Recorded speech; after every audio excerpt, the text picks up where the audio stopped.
Hello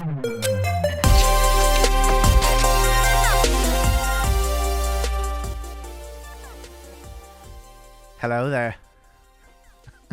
Hi. Welcome to the show, gentlemen. How's it going? Oh, pretty good. I feel froggy. I'm feeling froggy too. I got my G Fuel, I got my Liquid Death, and I have my friends around me. So, here we are. We are about to review. I wanted to call like this something special. Like, I don't know. I still haven't put out, as of recording this right now, I haven't put out the first episode that we recorded together. So I'm thinking about just calling it like literally the Mandalorian rewatch. You know what I mean? Like just as the topic name, episode, season 1, episode, whatever. So right now it'll be season 1, episode 2. So welcome to the Mandalorian rewatch. This is the Wannabe Critic podcast. I'm your host, Gabriel Fast, and joining me I have regular participants joining me, my co-hosts. We have Mikey Collins, Elijah Middlesworth, and Jacob Labriere. Gentlemen, how are we feeling tonight? Pretty good. Awesome. That was not very convincing. You guys both suck. Mikey, I hope to God you're doing better than these two are. I mean, I'm doing okay, I guess. Yeah, I mean, and I said night. I threw the whole thing off because I said we're showing up tonight, but it's like 3.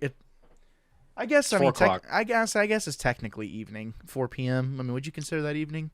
No, I Early consider, 5 at the earliest. I'd say it's evening. Okay, so it's still afternoon technically. Yeah, I'd say it's afternoon. Okay, well, good afternoon, chumps. Welcome to the show. No, I'm just kidding. We have a lot of stuff to discuss. We are going to be going over Chapter 2, which is titled "The Child." But before we do that, we're going to do a little bit of catching up. So, Mikey, let's start with you. Any movies, TV shows, games, anything Star Wars related that you've been consuming that you want to mention? Besides this, nothing really Star Wars related. I've actually been playing Splitgate. They finally came out with their season 1 beta, so I've been playing that a little bit, and I've been trying to finally make my way through Naruto Shippuden. I think I just hit like episode 280 or something, but I'm trying to skip all the filler with a guided watch, so that's been making it a lot more doable rather than watching all the filler. Yeah, there's quite a bit of filler in that show, so yeah. I would definitely skip whenever you can. But that's a good show. Exactly. Naruto's a good show. I really enjoyed Naruto. Yeah, it's pretty epic. One of my favorites. Splitgate. So is it? I played it a few weeks ago. And it felt pretty much identical to how it was, like on the season 0 beta. Mm-hmm. So I mean, is it pretty much more the same? They've just added a lot more modes, and they added Forge before Halo did. Yeah. So they have that. custom maps and stuff. It's pretty cool. It's really well. They got wasn't it like 5 or 6 guys originally that made it? I forget. Or yeah, very very small team. Well, they got I think it was like $100 million in GoFundMe. So they hired like 50 more people and are putting like a bunch of time and work into their next coming seasons. They're still technically in beta, but they're like you can tell just by this first battle pass, it's like they're going to be doing some cool stuff. But I'm excited. Yeah, it's really fun. Not only did Splitgate put their Forge mode in Halo before Halo, but their game actually feels like a Halo game. So exactly. Yeah, I've never played it, but I watched some of your gameplays that you've done, Gabe, and it looks pretty identical to a standard Halo game, like a Halo 3 multiplayer. Yeah, it falls for me somewhere in between. Like the moments where I'm trying to be more calculated, it reminds me of Halo 3, but in those faster moments, like the corner dances, so to speak, of trying to jump around, that feels more like Halo Reach to me. But I mean, I don't know why I haven't been playing that game more. I do have to say, I need to write this down because I'm trying this new thing where I write down the timestamp and go back to it. Yeah. I have to say, I burnt out on Halo way faster than I anticipated. Really? Yeah, it's just kind of crazy. Like, and I love Halo. Like, Halo is one of my favorite franchises ever. but yeah, man, like I just every time I go back to it, first of all, it crashes on my PC. Like there's something wrong with the PC Game Pass build. I've seen other people having issues with. Yeah, I've never been successful playing it on PC either. Yeah, like you try and load into a match and like you're basically spawned, you're inside the map, like you can't see your weapons. You can hear stuff happening around you and all this other stuff, but like Splitgate just kind of seemed like a seamless experience, you know, and I probably need to go back to it. Mikey, I wish you would invite me to go play Apex with you sometime soon because honestly, dude, I just deleted it because are you serious? Okay, listen. I did 2 seasons in a row and completed the battle pass each time, and I made it to platinum, and then I almost made it to diamond again. And it gets so sweaty. It's almost not even fun. Like, not in a way that it's not a good game. It's an amazing game, but like you have to train, like go into aim trainer or go into the firing range every day to like be consistently good at that game once you get in those higher ranks. And especially being on a controller, I play with PC players. It's like one of those games you have to make your life, and I'm just not about that. It was fun for a couple seasons, but I'll probably pick it up again. But honestly, it's just I'd rather play Splitgate because it's a lot more chill. Yeah, it's fun, you know. And therein lies the problem, I think, like with first-person shooters, in that. Okay, for me, it was all the Halo games, like Halo 3, Reach, and 4. Yeah. Played them a ton, hundreds and hundreds and hundreds of hours, right? And then you just get to a point where you're consistently in the top 3, like repeatedly, match after match after match. It's like, I did better. I literally did better than their entire team again and again and again and again. It just happens repeatedly. Or maybe you have your bad days or your bad weeks where literally you play like horrible for like a week or two consistently. That's more what it is with Apex, because it's like the game makes you feel like you're playing horrible when you're not. Yeah. It's such a good game, but your squad has to be tight, or you're just not going to win. Like you're just not. Yeah. There's so many monsters out there on that game. There's no way to play that solo. That game solo. Well, that's you. Honestly, there is. That's how I play primarily, and I did fine. But yeah, one of the guys that was on my squad plays solo, and he gets higher ranks solo than he does with us. Mm-hmm. But like that's the only way he knows how to play, though. When he plays with us, it kind of holds him back. So you have to be dedicated to do it that way. But that's a whole other ball game. Yeah, I mean, I'm not trying to like deter our conversation. It's just interesting you bring up Splitgate because I was just thinking about it, the other day. But it was just like that's kind of the problem with shooters, and I think. Unless that's what you're going to play primarily, and for me, I'm a variety gamer. Like I pretty much decided like new Call of Duty campaign comes out, like I'm gonna play it. Like it's just, especially being able to turn the blood off and stuff. It's just it's a fun experience. Yeah. But even like something like with Destiny and all these shooters that just are all competing for your time, it just gets to a point to where it's just kind of like, what is the point of doing this? Right. Like the serotonin you get from winning, like. Just fades. It just does, and it's one of those things like it's like we all put in our time in our respective games, and then you hear like someone younger than you talking about them being good at whatever, and like, oh, I did so good, and I don't know. For me, it kind of takes me back to those times whenever that's all I cared about, or like that's what I was focused on with games was just wanting to win all the time. Yeah. But I don't know. After a while, Mikey, maybe you can kind of speak to this. Like for me, after a while, it just stops being fun. Unless I go into it with the mindset of I don't care if I lose. Yeah. For me, like honestly, arena shooters are where it's at. Battle royales I've always tried to vibe with. It's just for me, old school arena shooters. You get that serotonin rush way more often than you do with a BR because it's just grinding, mindless grinding, and hoping that you'll get a top spot. Whereas like with arenas, it's quicker. You see more like action, and you like can tell if you're doing bad or good way quicker. I just prefer that. I think I've just come to terms with that. Yeah. Even with arena type games, it can still get, it gets very tedious very quickly. Yeah. At least for me, the joy of what player versus player games was. All being on the same console, sitting in the basement, playing Halo 1 together. That for me is gone, and that's where I lose my pleasure in playing those games really quickly because I don't feel the same connection like I would have, 15 years ago when all my buddies would come over and play. Yeah. Yeah. And for me, I don't play it unless I have a squad most of the time, or at least one or more people. I rarely play by myself anymore. And see, I think that's the thing too, and this is why like I think I've stuck with Destiny for consistently now for the past few years is like literally there is a polished experience for whatever mood you're in. Like if you want to go and do something really weird, there's plenty of that. If you want to just like go in and just like, do some random strikes and stuff like that, you can do that. If you want to get really competitive and like try and have a competitive edge and you want to feel that, like I played the Crucible today a little bit, as of recording this February 24th.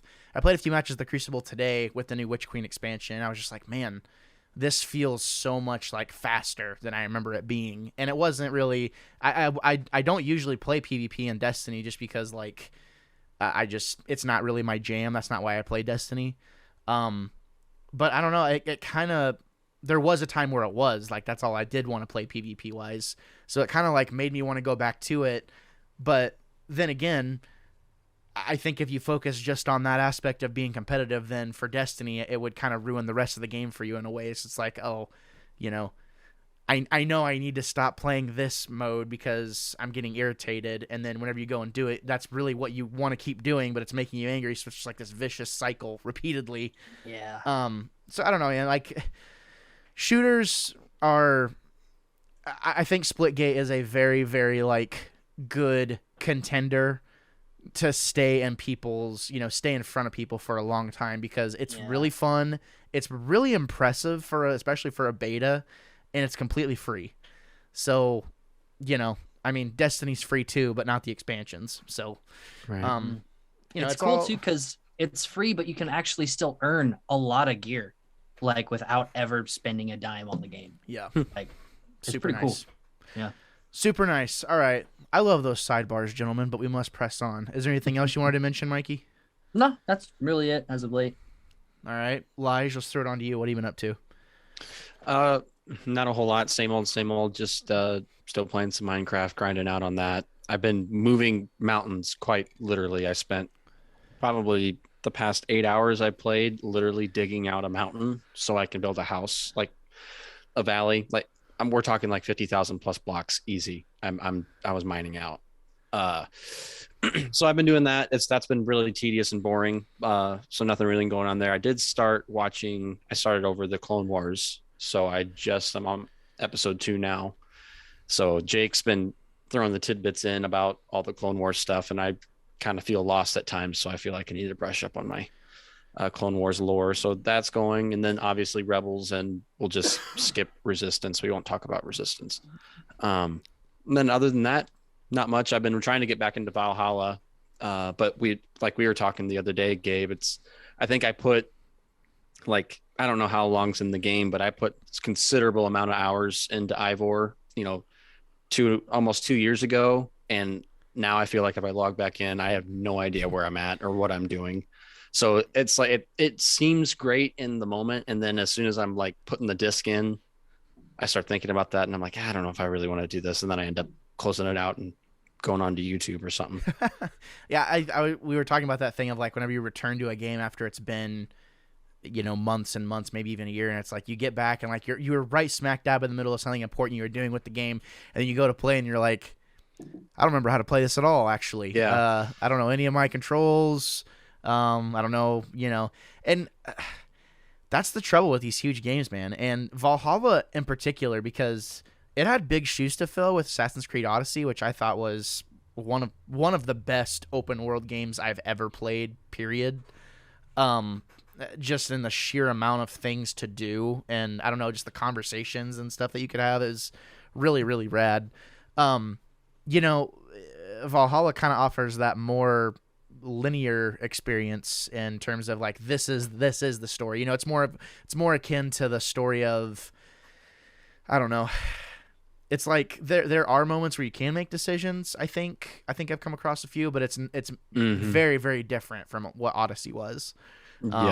So I feel your pain because I really, really want to play that game, and it's been sitting on my console since launch, and I played like an hour of it. And I'm like, man, this is rad. haven't gone back to it. So Yeah. it's just intimidating. The sheer amount of hours. I mean, Horizon Forbidden West just came out, and I was talking to Mikey off mic about this. Like, there's a handful of other games I really want to finish first. Like the main campaigns of at least a couple of them being PlayStation exclusives before I really dive into Horizon, because I know Horizon can be like a 35 to 40 hour game, or it can literally be like a 100-hour game. And I know with the way that I play, I'm going to be exploring like every nook and cranny, because I will platinum that game. So, and with Assassin's Creed Valhalla, it's one of those things where you're looking at potentially, 50, 60 hours just for like the main story, essentially. And it's just like, man. So I feel your pain, but you just keep Minecrafting it up. You keep building those mountains. Oh, yeah. You know what I mean? Yeah. So I've been focused on that. And then my father-in-law gave me a really cool stereo system that I've been setting up, and I'm getting my turntable hooked up to it. And I'm really looking forward. I mean, this is a 140 watt system. And I think anyway, it's only a 3.1 right now. I'm going to build onto it, but I hooked it up the other day, and I was just playing something out of a rough headphone jack, iPhone plug-in, playing some stuff on Spotify, and it sounded great.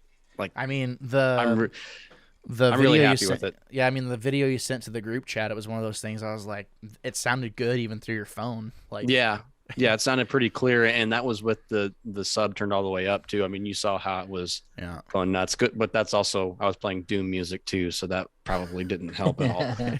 So God bless you, Mick Gordon. Yeah, that is a really simple. I wish everybody would set up their own stereo system, like a decent stereo system at some point, and just sit there and listen. Not many people do that anymore.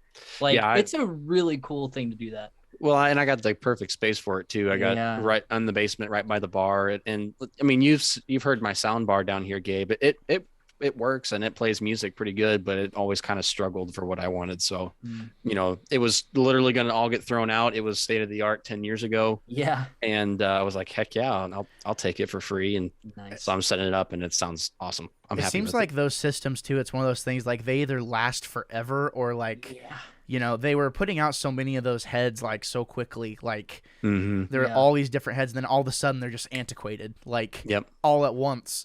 So there's all these things out there where it's like it's either a really good head or a couple years later you might want to watch out, because Emma had one. I was like, I know I had everything, and I wanted to speak something Mikey said. Mikey was exactly right. Like having a full like surround setup, even just for it really is an experience. And we're kind of spoiled because a lot of your headphones, your higher end headphones nowadays can give you kind of that same effect, but it's almost like the same feel, but it's not the same. Well, exactly. It's just like the difference between putting in like on Spotify versus actually hooking up a turntable and like putting on the record and like listening to it that way. And so I'm glad you have that. I'll definitely be looking forward to some late night musings whenever I come over there. And we'll be talking. There's going to be plenty of them. There's going to be plenty of those. Cool. Any Star Wars things you've been consuming other than Clone or Mando? Well, and then Clone Wars. But I've really been eyeballing Fallen Order again. Like that's another thing I've been really eyeballing. Yeah, so I think me and Caleb are gonna do another follow-up discussion with whoever wants. I think we had talked to you and stuff like that as well in the future, because I definitely have more things to say and like more, I don't know, possible like what if type scenarios. Is like I think that'd just be a really fun game club episode to have about that. Yeah. Okay. So yeah, let me know if you play it. Yeah. Very cool. Jake Labriere, who's been very, very, very quiet. Your guys' voice is just so relaxing. It's putting me to sleep over here. You need some G Fuel, my friend. I do. Get man, on I'm our tired. level. Get on our level. All right. I need to. What's been up with you, my guy? Kind of the same as Lige. Just been grinding at Minecraft still. Found a huge cave a couple days ago, and I've been working my way through that. I played a little Battlefront a couple days ago with my nephew, and one of his friends murked him, so that was fun. It was good practice to get back into the game. Jake likes to hide from across the map with that blaster that has like the rocket on it, and he'll just shoot you from halfway across the map. That's me. I love that. Oh game. Yeah, that's you. That's me. You? Yeah. Oh yeah. I hate I Anthony use for that. He I does the use- same thing too, though. Like he'll make me mad because all of a sudden I'll just get murked from out of nowhere, and he'll like find the smallest little crevice where he can just put his barrel through and Yep. just yes and shoot. Yep. That The noob repeater. tube. Yeah. Well, So right just on. a lot of Minecraft, Battlefront, and I'm working my way through Bad Batch Nice. now. Yeah, that that's I've finished definitely Rebels. that definitely needs to be like something I go through because I started it, and I think what turned me off to it was I criticized the first episode pretty hard. Like the first episode that came out, I did a video of it, and people did not like me criticizing that episode. Like I posted in a Facebook group, and people were like just so upset that I was criticizing, you know, the thing. I was like, good Lord, I don't know if I want to make content if people, you know, I don't know if I want to review this week to week because people are getting butthurt over, you know, whatever. Yeah. It's just kind of funny, but I definitely want to go through Clone Wars again. And Elijah was asking me if we could kind of do like a dual review thing, and I was like, probably not, but we can like make it a segment within the show. You know what I mean? Because I think that would be fun to kind of reference back and forth, and I need to finish Bad Batch as well. So there you have it. I need to apologize to Jake because I was listening to our Boba Fett review, The season finale. the season finale, yes. And Jake, I was so upset that evening, but it was no excuse for cutting you off as much as I did. You'd be talking about something, and I'd be like, yeah, rare, and I could just, you know, and Jake just didn't say anything. And I was listening back to that episode, and I was like, God, why didn't you, you know, have you never done a podcast before, idiot? So I just wanted to apologize publicly for that, and I'll try not to let it happen again. You're just so nice. It's just so easy. Just be like, you know. You're forgiven. We were on the same side on that episode, so it didn't bother me. Yeah. Which was yeah. really odd. I was listening back to that the other day, and I was like, "How are Ethan and I on the same page, and you guys are not?" Like, I was literally quite blown away. That was a But- fun episode. It was a Yeah, really it good was. episode. It was funny. Ethan had actually texted me about that episode, and he was like, here, what did he say? Let me find it. Something about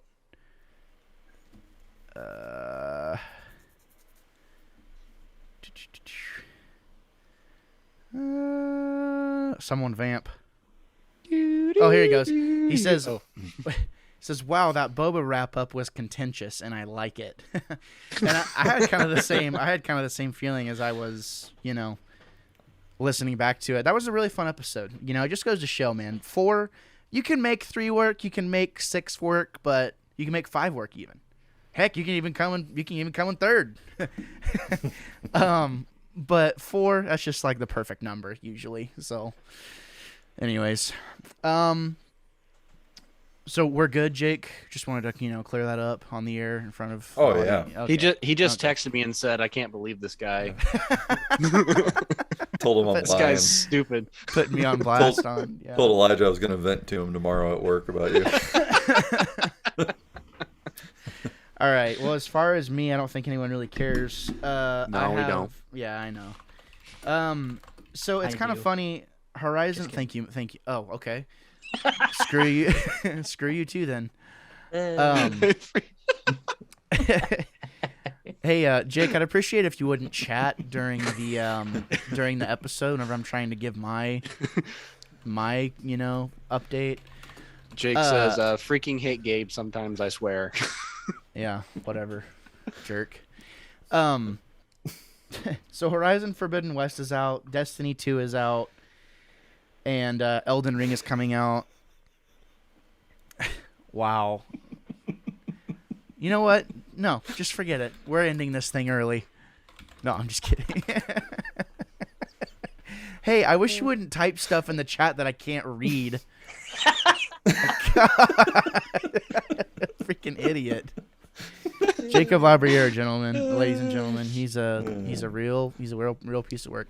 We're just gonna skip. We're gonna skip my update. Let's just go straight into the No, episode. Gabe, then. we want to hear about No, you. what's No, going on? not if you're Yeah. gonna keep typing stupid crap Okay, I'm But done. see- Go ahead. and Tell us. distracting me. Jake, I'll just text you. All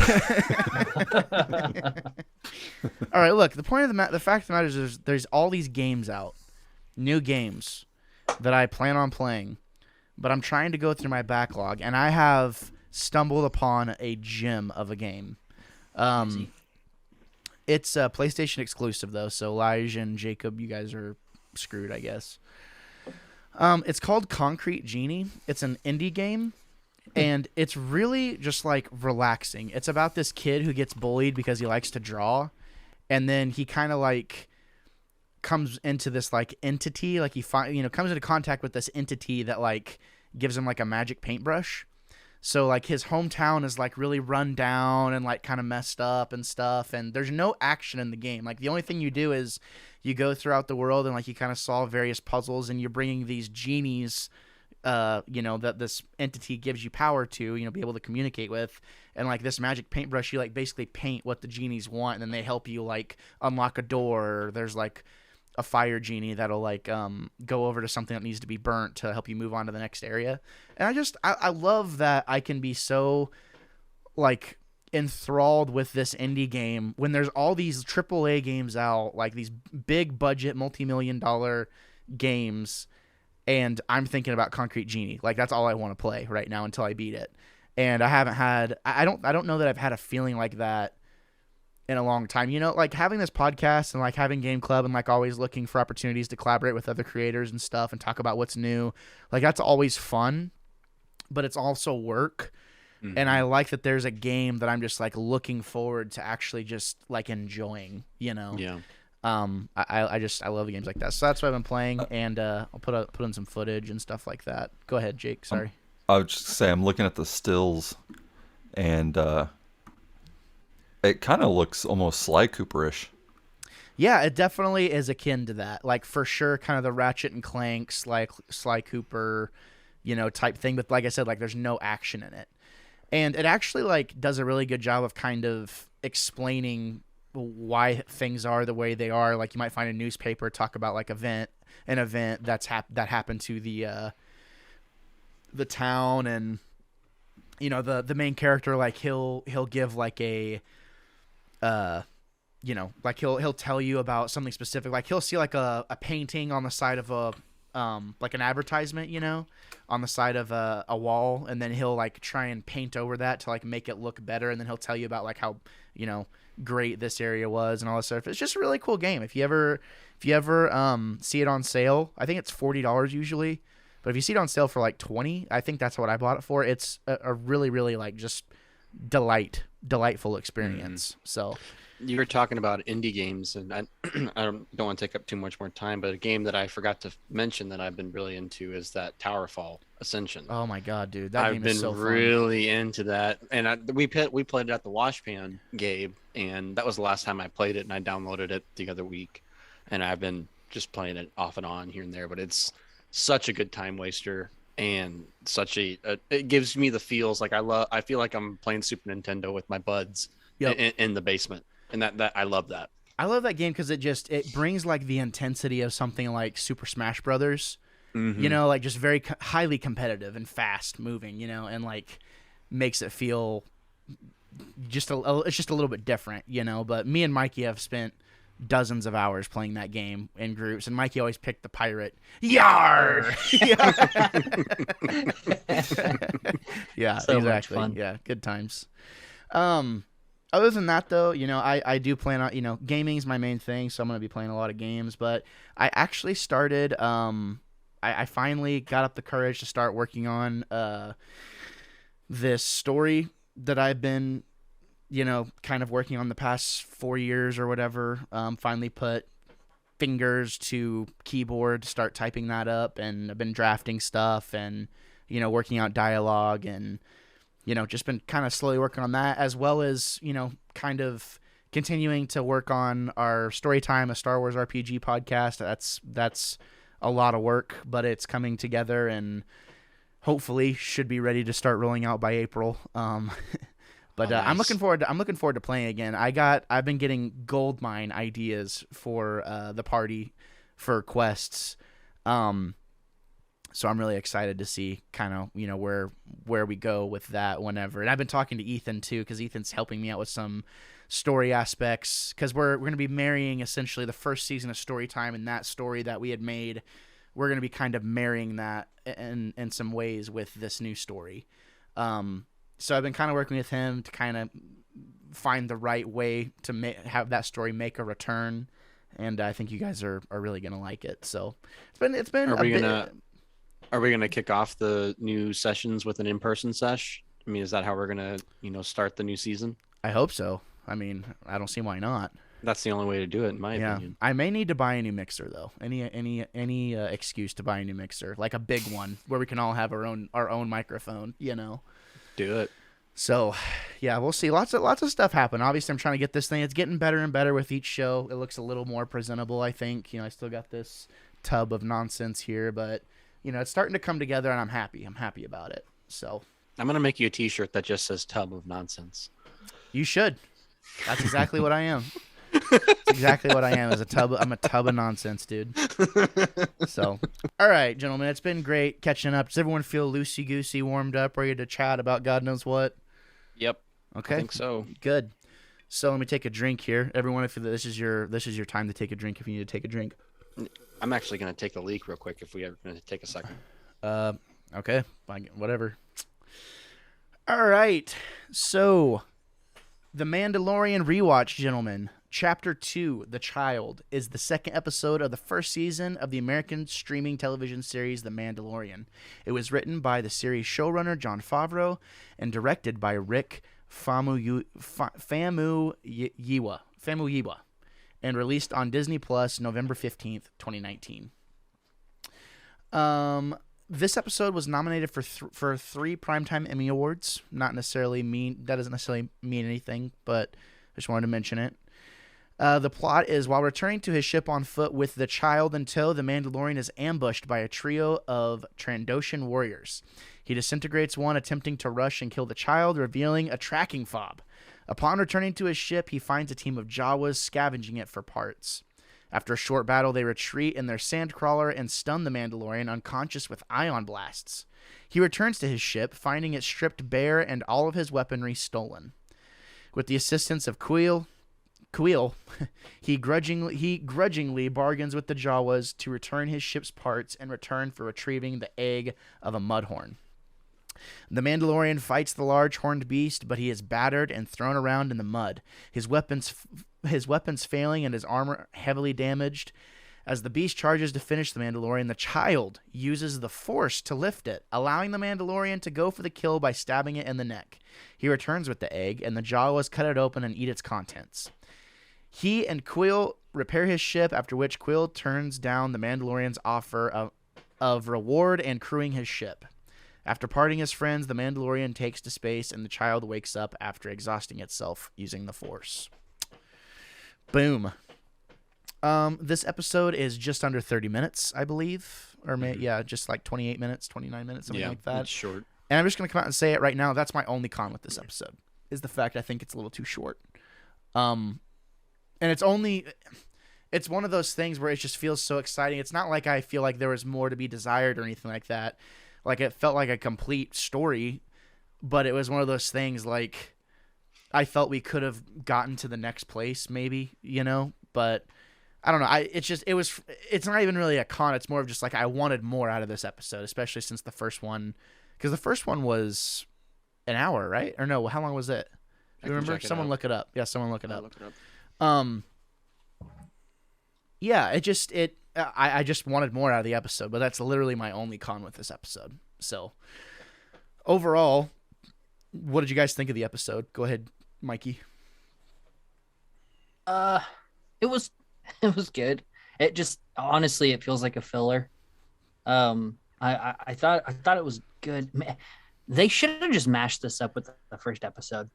I think it would have made more sense. It was a solid. It was a solid arcing story, but I don't know. I know they had to have that ending, Yeah. at the end of the first episode and leave it off. But man, I don't know. It wasn't boring. It was really cool. I don't know. I have some problems with this episode, just a couple, but it did good at what they were trying to do, Okay, Lige. Yeah, and let's just start, if you have, negatives you have will come, we'll have them come out like naturally, whatever. But, Yeah. just if you have anything kind of pertaining to that, Lige, go ahead and piggyback off that. Yeah, no, I kind of felt the same way as you guys. I didn't. There wasn't a whole lot that I liked from this episode, but there wasn't a whole lot that I hated either. It was just it was kind of there. I remember initially watching it back in 2019.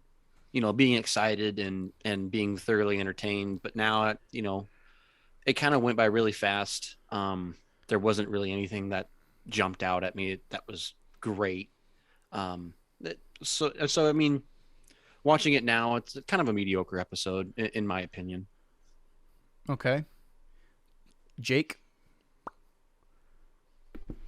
Yeah, kind of along the same lines. I think it was Mikey that said last week. I kind of feel the same. It's hard for me to do a rewatch of something and be excited about it and really nitpick it apart. But I think overall for this episode, I guess what Elijah just said, it was there. There wasn't anything particularly that stood out to me that made it great, but there wasn't anything that stood out to me that made it bad either. Underwhelming is a better word than mediocre. Underwhelming. Yeah. The one thing that did stick out to me that I completely forgot about was his rifle. What is it called? I looked up the name and it was like Ambin Phase Pulse Blaster, or an Ambin Sniper Rifle is what it's called. That thing is sick. I forgot that it disintegrates organic matter. That thing And it has was so shells. cool. Like, it has legit Yeah. shells, which is freaking awesome. So is that qualified as a disruptor rifle then? I called it disruptor. I think that's what it said it was a disruptor.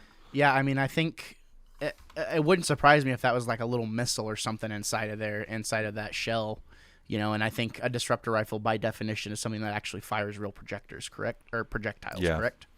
Disruptor sniper rifle is what Yeah. is what it's classified as. Yeah, I'm not 100% on that, Gabe. If not, either way. Yeah, well, you're the facts man, so you figure it out.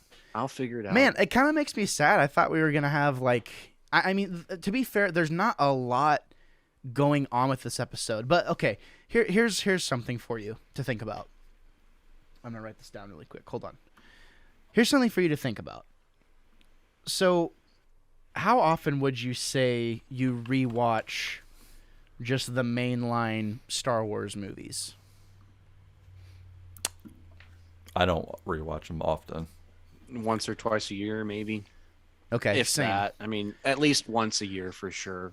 So mentally, whenever you put in the Empire Strikes Back or whatever it is, like, key moments that are coming up, and before they even happen, what's going to be happening. So you can't observe what you've already seen for the first time again.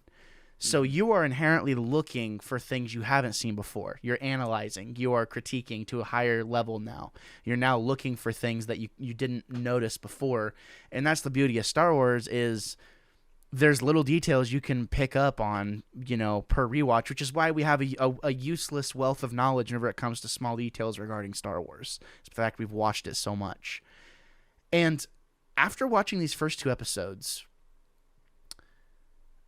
The Mandalorian 100,000% has that. Mm-hmm. And I think the thing that this isn't a jam-packed episode. This isn't a, action-packed episode. This is an episode to show us who these who this character really is. And the subtlety. The subtlety, there's a beauty in the subtlety of this episode, which is something that I really appreciate. Like, for instance, whenever he got into whenever he got into the fight with the Trandoshans, and we see him working around the fireplace, and Grogu is watching him work on something. I didn't know what that was. Did you guys catch what that was? After the battle. After the battle. Yeah, he was working on. It was like a medic tool, wasn't it? He was trying to heal himself. It was. So the thing he was looking at, I'm like 99% sure that was his chest piece that he was trying to fix. That's what I thought it was his chest piece. So Okay, he's I'm thinking of a different spot then. fixing his chest piece, and he is healing his arm. He's doing all this stuff. And Grogu, we're seeing this from Grogu's perspective. Grogu is watching him do all of this, And at the time, we don't realize that Grogu is 50 years old. Like, we don't know that. So Grogu is an intelligent being, and he is watching the Mandalorian take care of himself, and he's comprehending what's happening. But we, as the viewers watching this for the first time, we don't know what he's thinking. So I just like that small little detail is like if they were going to say, you know, he was, well, I guess they did tell you in the first episode he was 50. But not everyone made that connection, though, right away. Yeah, exactly. And I mean, that was something that I had forgotten just a few episodes in. So the thing I appreciate about that is like he's literally going through all this trouble, and they spend a good amount of time. And that was another small gripe I had with this episode was they spend a lot of time with lingering shots in this episode, like where he's walking down the hallway, you know, with those little critters going around, like he's like walking in the cave, and it's like, okay, we get it, like he's walking. Very visual. Very visual. Yeah, I mean, there's not a ton of dialogue in this episode. You know, there's some, but there's not a lot, and they're really showing us a lot of. They're showing us a lot of stuff. Does that tie into the mystery of Mando? Does that even help his mystique even more? I mean, like you said, there's not a lot of dialogue. All we see is him doing stuff. Exactly. And that's exactly what I'm getting at. This is showing us he has experience. He freaking murked. I mean, straight up sunned those Trandoshans, dude. Like, I mean, I didn't realize how good of a fighter he was. Like, it kind of makes me wonder, I'm like, well, why'd you get your butt handed to you by the dog people, you know, and Boba Fett? I guess there were a lot more, but still, like, the Trandoshans just seemed a lot more ferocious just in terms of fighting ability and fighting prowess. Mm-hmm. So it was just interesting to see him throw down. I guess everyone does have a bad day, but, you know, seeing him throw down is like, okay, this guy can fight. Whenever he comes out of the fight and he goes around the fire and he's fixing his chest piece, like, okay, this guy knows how to maintain his equipment, his armor, everything. This guy knows how to take care of himself. And then, after overcoming a big obstacle, we see him get, you know, wrecked by arguably one of the most memey things in Star Wars, which is a pack of Jawas. Mm-hmm. And whenever he gets, you know, murked by the Mudhorn, guess, if you'll notice, what's hanging off of his chest? What he just fixed. Literally what he just fixed.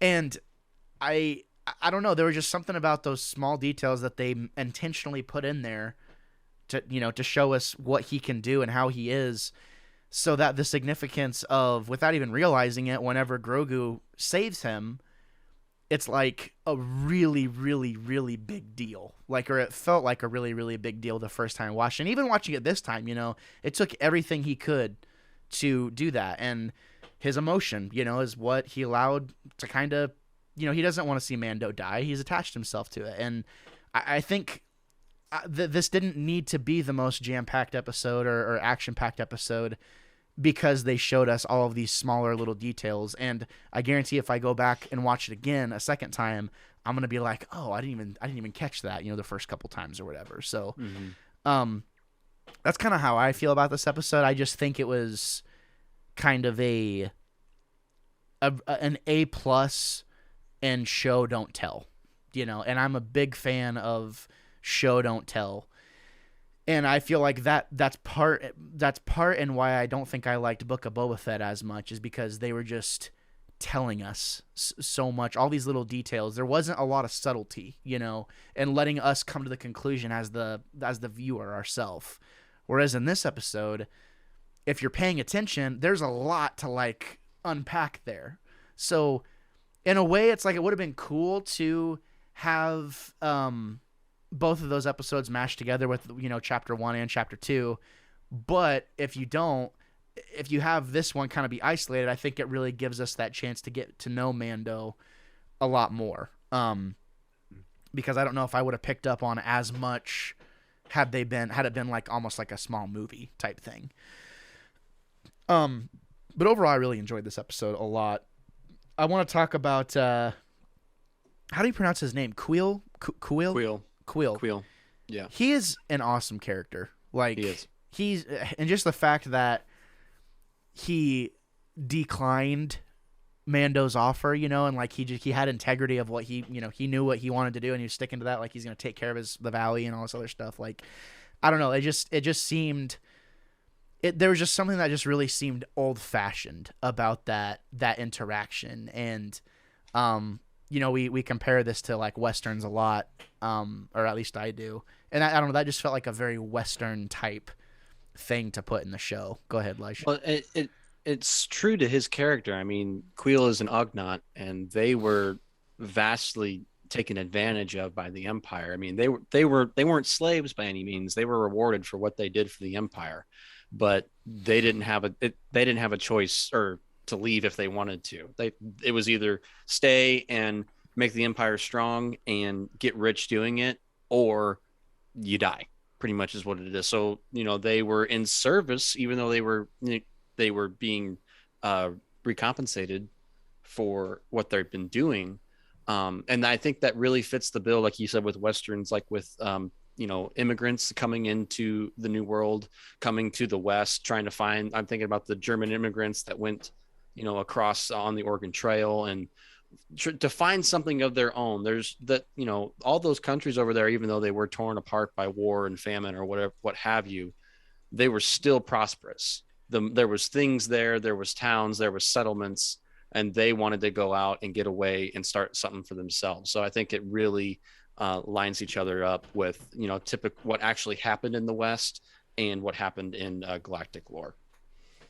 Yeah, no, I completely agree. Does anyone want to piggyback off that? Mikey, do you have anything you want to add at all? I mean, not really. I don't even know why I'm here. So you said you had a few issues, Mikey. I want to know what those were. I mean, I don't know. It's more nitpicky than anything. Like, just the fact that he threw like 5, what are they called? Jawas off the thing, and then he fell and was fine. Like, if anything, if he was fine, they should all be okay, because just like any math at all, they're way lighter, so they wouldn't have. They like poof, when they all hit the ground, they would probably be all okay if he's all right, even if you can make the armor debate. So, but they don't even say if they're dead or not. Is that an Easter egg saying that Din Djarin is force sensitive? Confirmed. I don't know. Dude, it's so funny. It's before you move on to your next one. Yeah.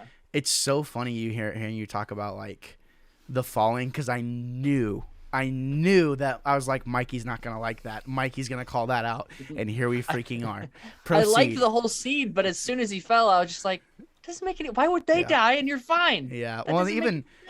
I mean, it is a little strange. I mean, even watching, like, it's kind of hard to.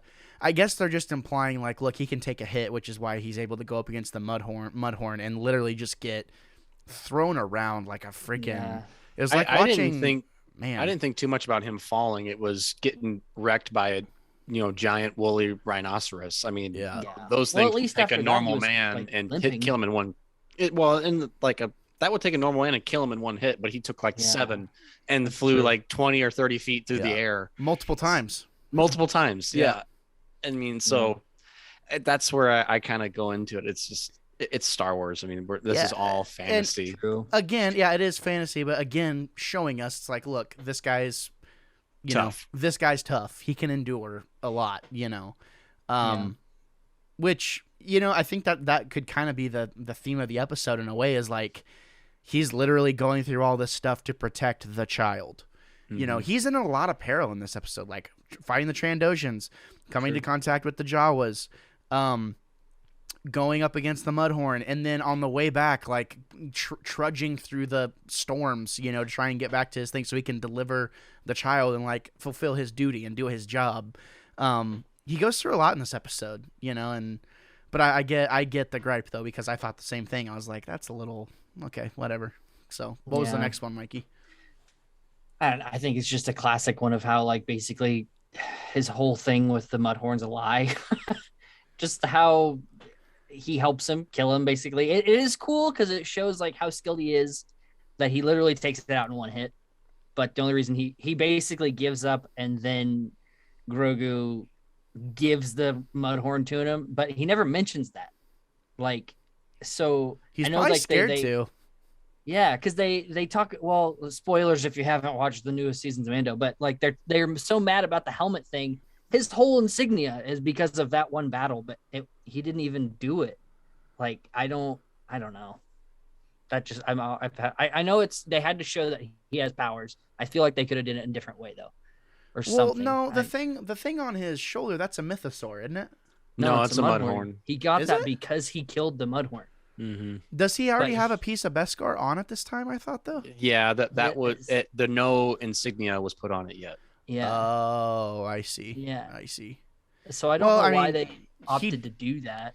Well, I mean, he did technically kill it, and Grogu helped him, and now him and Grogu, whenever Din Djarin inevitably dies and Grogu wears that armor piece, it'll be even more symbolic. So, Yeah, you know, I mean, that's true. it's gonna Well, be. But you know, I get what you're saying. Yeah. Yeah, and you know, and even though it not at the time we don't know this, but Grogu is Mandalorian's foundling. yeah, You know, that's which true. is technically a son, and what your son does is an extension of you. So it Yeah. could be, you could look at it like, okay, yeah, Grogu's not old enough to, you know, wear this to be decorated like this, but he is technically Mando's son. So by extension, whatever Grogu does, whatever his accomplishments are therefore also Mando's. Yeah, and not to mention too, Mm-hmm. like whenever he is able to communicate with Grogu at some point, if and when, that's just going to signify like their first victory together. You know, Mando could already be thinking at this time, like, you know, he may be secretly wanting to keep the kid already. You know, he may already be thinking like, this could be my foundling. You know, if I played my cards right, he may already be thinking that. We don't freaking know. He But probably is. I mean, why else would he act so different? You know, whenever he meets the kid, like if he didn't care, he would have let IG just kill it, you know, and then or whatever. But yeah, then I mean, on the flip side of that coin too is if he was already planning on splitting the reward with the IG, they kill it, and that's half of the Beskar gone, and now he's splitting half of the Beskar with the IG unit, so he's getting a quarter of what he was going to get initially. So you can look at that devil's advocate, that flip side of the coin too. Maybe he wasn't attached to that point. It's all about just getting the Beskar back in the hands of the Mandalorians. yeah, Yeah. that's true. Maybe he's having that internal struggle already, and he knows he's actually getting like. He's already getting kind of like attached to the kid a little bit, and Yeah. he knows he's gonna have to choose between like his religion versus like his feelings, essentially. Yeah. Or Um, maybe he wasn't even about killing the kid. It was all about the Beskar to begin with, because like what you're saying, he just killed him because like, I'm not sharing that. Yeah. There's no way. He was gonna True. kill him either way, probably. True. Yeah. I'm talking. That's what I Sorry, would say. I'm talking about like in this episode though. Whenever like. No, yeah. But Yeah, but I get what you're saying too. Yeah, I mean, I think it'll be okay in the future for sure. But it is because doesn't he kind of brag about killing the Mudhorn like in a I future just- episode? Like he talks about what happened. I know We'll he know gets for asked sure, but I'm about not it. sure. I'm not Yeah. sure Yeah. if he brags or not. Did you guys notice his knife? Did you see what his knife was doing? It was like vibrating. So I think that was like a vibro knife, right? Or Yeah, vibro blade? so I that's the first time we've seen it, but I took notice of it in the Boba Fett episode where they're in the new compound, I guess you could call it, and he's fighting with the vibro knife. He's about to take down Vizsla. Yeah. So I saw it there. I noticed it there. I didn't notice it in the first. This is the first scene we've seen it in. I didn't notice it then when I first initially watched it, but now I was able to take a little bit, closer look at it. Yeah. I think the effect they did it on it in Boba was way more intense. Yeah, than it what was they did more in this one. exaggerated. It was very much more exaggerated. Yeah. You could definitely What- see it rumbling in this episode. But Yeah. go ahead. Sorry. Yeah. No, I was just gonna say, now we're kind of on the Mudhorn topic. One thing I really did enjoy about this episode was the score. The music was done throughout this whole show so far. I mean, the composer for this, all the music for these episodes is just fantastic. And I really enjoyed the Mudhorde scene, especially when Grogu, reaches out and lifts the Mudhorn up to where Mando can, best it. That part of that track gave me goosebumps, and I didn't notice it the first time, but now I was listening to it with the new stereo, and really put some emotion on that scene. Yeah. Ludwig. Ludvig Göransson. Goranson. Yeah. Göransson. Yeah, Goranson. He is there's a Mando record collection that I want really, really, really bad. That has the entirety of Mandalorian, like, You know, it's just a really, really cool box set that I want super bad. This music is iconic. It is so Star Wars. Like, Yeah. you know, Without us knowing it's Star Wars too. yeah, Like, it's literally this is something that we would listen to if we were sitting in a cantina. Yeah, You know, but it's like we are literally finally in the real new like generation of Star Wars, and it starts. You know, the music is such an important part of being a Star Wars fan because, you know, John Williams like set the bar so high. And I think the music choices and just the choices in general they're making with the show, visually, you know, audio, all of it, is just so spot on. And I think one thing I could knock this first season for, and I think I did the first time too when we were doing it week to week when it was releasing in 2019, the show plays it kind of safe. It knows exactly what it's trying to do, what it's trying to accomplish, and it focuses on doing just that one thing at this point. I feel like they take more risks. You know, in the second season, they take a lot more risks, obviously with the Book of Boba Fett and obviously adding variety and stuff like that. But this first season feels so deliberate and it feels a bit safe. Like, we know nothing bad is going to happen to these characters in the first season. It's not going to happen. Mm-hmm. But it's still entertaining, and the fact that I was able to glean so much that I missed the first time and make connections about Mando, it just gets me excited to like see what else I missed, because as these episodes were coming out, I think I watched them 2 times each, you know, as they were coming out. So now going back through it again after learning more, having a newer appreciation for the character, it's just going to be a lot more fun to go back through. So I've been talking a lot, so I wanted to open up to you guys any more notes you guys have like about the episode in general and some discussion points and stuff. I was just thinking, just to your point that you had mentioned earlier, a lot of what we say, especially with Boba Fett, we talk about how we feel about it when we watch it. And I think that's just another nod to how important the visual storytelling is, because you can write a great story and it be top tier, but that's only half of it, at least for a TV show. The other half is the visual aspect of it and how you tell a story through the camera. And I feel like you know, we've mentioned this before, it's nothing new, but I think that's where Boba really fell short. Is I don't think, for me personally, visually, it didn't hit the mark, telling a story visually. You know, writing okay, we've talked about there was good ideas, but when you rewatching these first 2 episodes, I forget, was it Lige or you, Gabe, that mentioned this episode itself, there wasn't a lot of action, there wasn't a whole lot of dialogue. It was a lot of visual storytelling. So if you don't have that well done, you're not going to hit your desired effect that you want it to be. And I think that's one of my favorite things about The Mandalorian, is how well they do that. There's just a nice balance, right? Like, say what I said earlier about it being safe, like, I think that's objectively being balanced. Like, you know what you're trying to do. Like, you're not trying to throw in a ton of wrenches, really. You're just trying to tell a good story, you know, and have that balance of character exposition versus just shooting and swinging a laser sword, you know. Yeah, really good point, though. I loved that. I'm going to use that. I'm going to clip that. You beautiful, beautiful man, you. I'm going to log off now. Trailer park looking Jason Statham. I'll take it. Trailer park looking McDonald's eating Jason Statham. Lige, you have anything else to add? Shut up.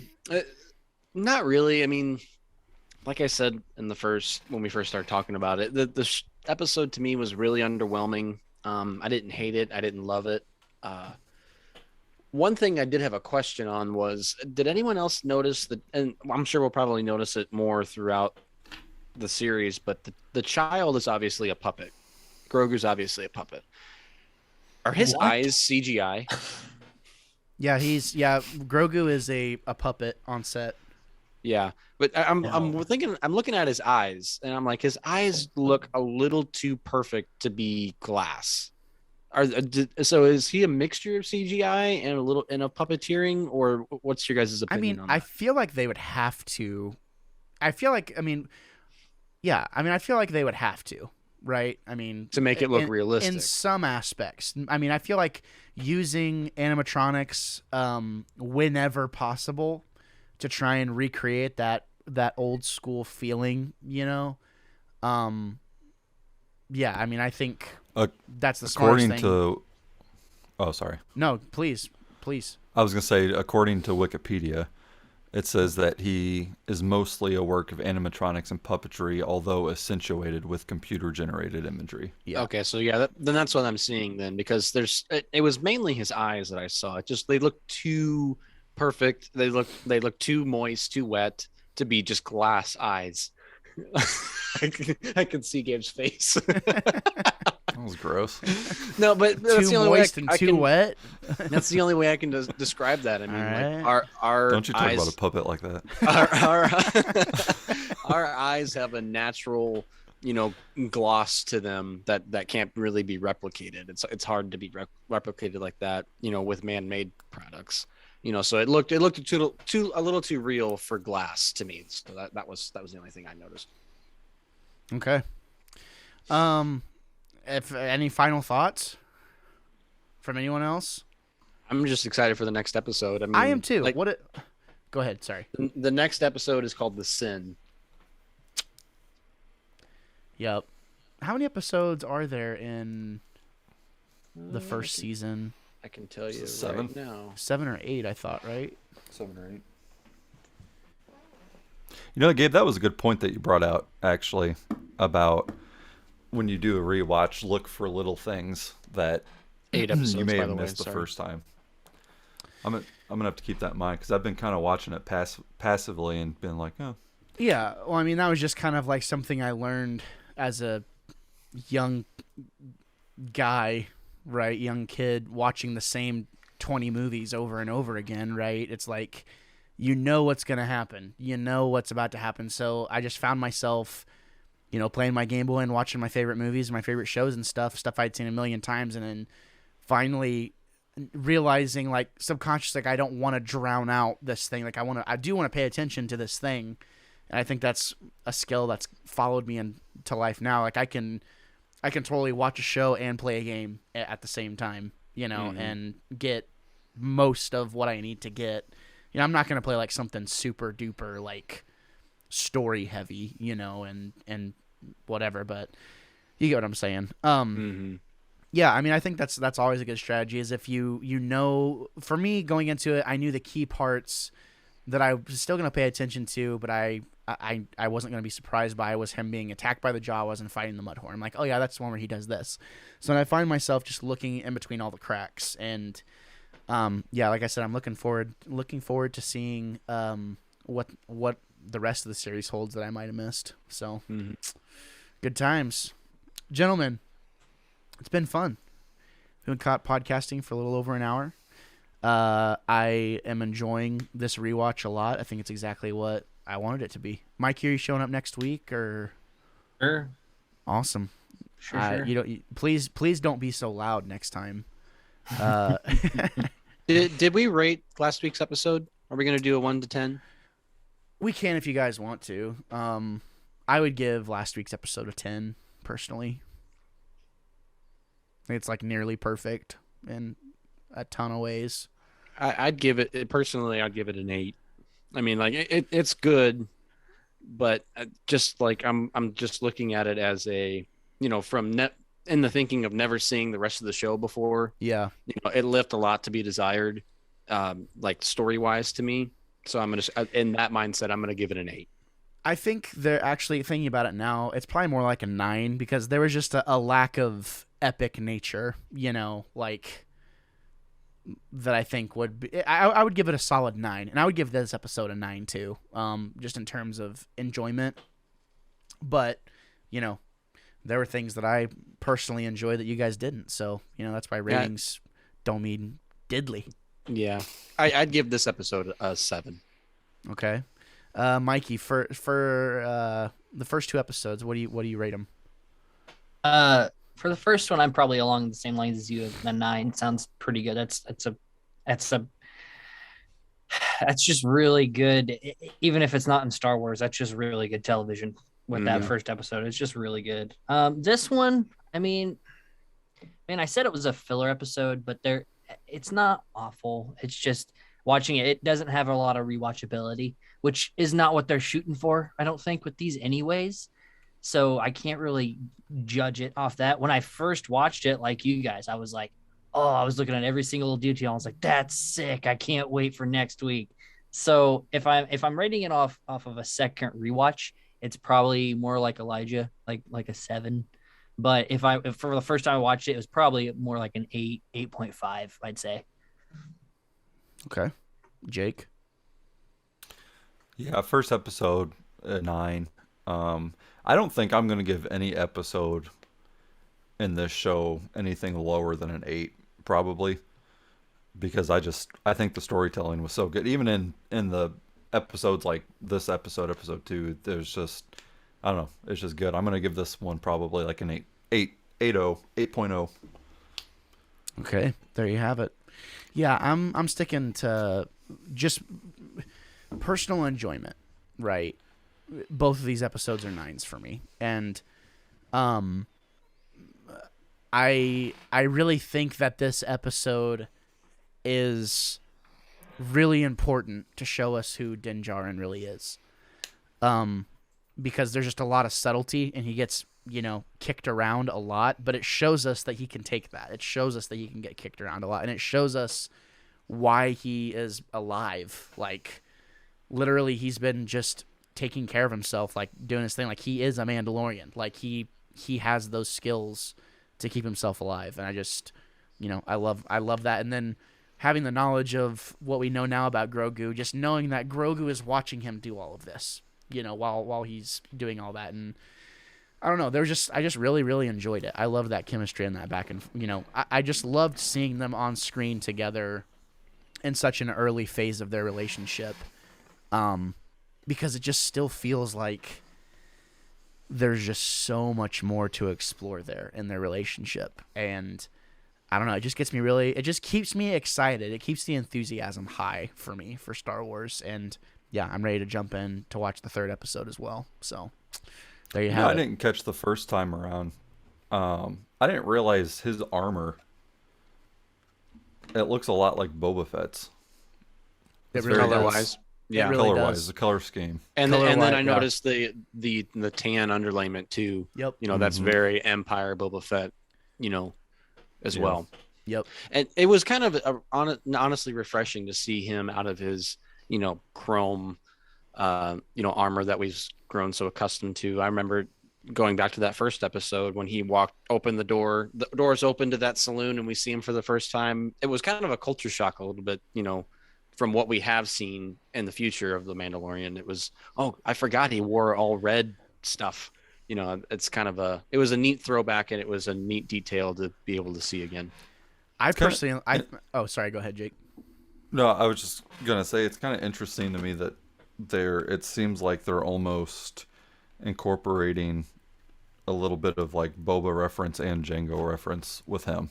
Mm-hmm. Not only in the armor, but like the pistol he uses reminds me a lot of Jango, and that's about the extent of it. But I guess his new armor once he goes all Beskar. Mm-hmm.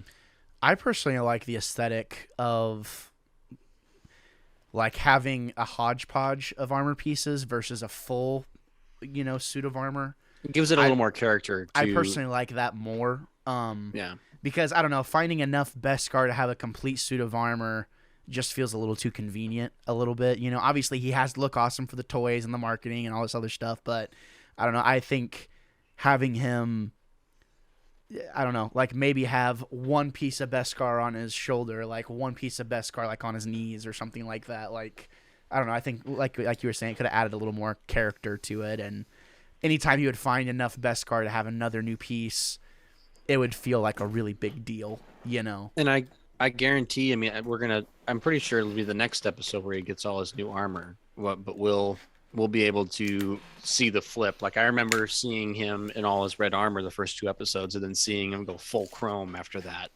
it was a little shocking, you know, and so I bet you we'll go through the same emotions next week as we did back then. I'm definitely looking forward to next week for sure. So, gentlemen, thank you so much for showing up. I really appreciate it. Jake is tearing into snack time apparently, or doing something. He's ruffling papers.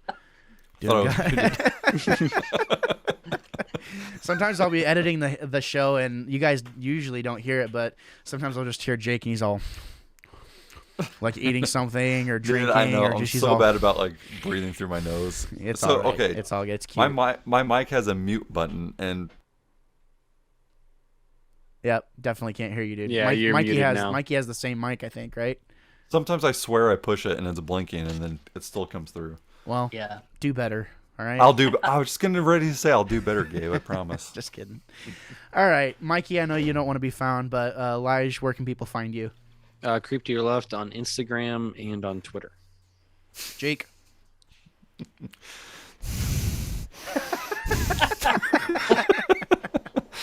Federico on Jacob Allen photos on Instagram, and Federico on Twitter. There you have it. You know where to find me. Skosh of housekeeping for you. Make sure you're checking out Game Club. Make sure you're checking out Keeping It Real. I'm literally about to edit those episodes like this week, the last two of the Skywalker saga, and we will be reconvening in just a few weeks to start, drumroll, ladies and gentlemen, the MCU Phase 1. We will be returning, and we're going to be doing the MCU, and we're going to be taking it in phases. So we're going to be switching to a bit of a seasonal format. Season 1 will obviously be Phase 1, then we'll be on a hiatus for a month or however long to kind of recharge the batteries, and then we will move into Phase 2. So it's going to be a very, very long project, and I'm looking forward to it. You know, another big project to get through over the next couple of years, gentlemen. Literally. I think that's literally how long it's going to take. But I don't know. I think that could be cool, like, to see that journey all the way through. It's going to be exciting. And there's definitely going to be some movies that people aren't going to want to show up for and talk about. So I'll definitely be looking for guests and stuff like that. But always changes, always stuff happening. I just got to keep myself sane, gents. I gotta make sure I'm giving myself enough time to get the stuff done that I really want to get done. And then also, you know, like, views don't really matter a ton to me, because I genuinely believe in just making stuff that we all enjoy. But it's more along the lines of, like, trying to recycle that content as much as possible. So, you know, trying to have more short form, like TikTok stuff, Instagram stuff to post on Twitter, you know, being able to focus on one project and get as many areas covered and reach the biggest audience, right? Because we want people to find this show entertaining and want to come and, you know, interact with us and, you know, consume it, just at least consume it. So, but it'll never be a vanity thing of like, oh, like dozens of people listen to this or whatever. It's literally just, we want to have a community and want to have people participating. So definitely be on the lookout for that content. And yeah, that's about it. So until next time, gentlemen, this has been the Wannabe Critic podcast. Say goodbye. Toodles. Bye. What, Mikey? You're too good to say goodbye now? Uh, Are you too good? Are you too good to say goodbye, Mikey? No, just every time I say bye, it's like on top of like 4 other people. So You I'm say like, goodbye to everyone. everyone. You say goodbye to everyone right now. Au revoir. Well, once again, thank you so much for showing up today. I really, really appreciate it. Again, if this is your first time here, consider subscribing. I know that's the thing that all the YouTubers do. Everyone's asking to sub. The fact of the matter is that it doesn't cost you anything to subscribe, and who knows, you might even see a video every now and then that you actually like or may be interested in. Not only that, I do a bunch of stuff, so make sure you check all the information down in the description down below. We got podcasts, we got Let's Plays, we got all kinds of stuff for all kinds of fandoms. So make sure you check that out. I would seriously appreciate it, and I would love to see you around here more. I am Gabriel Fast. I will always be the Wannabe Critic.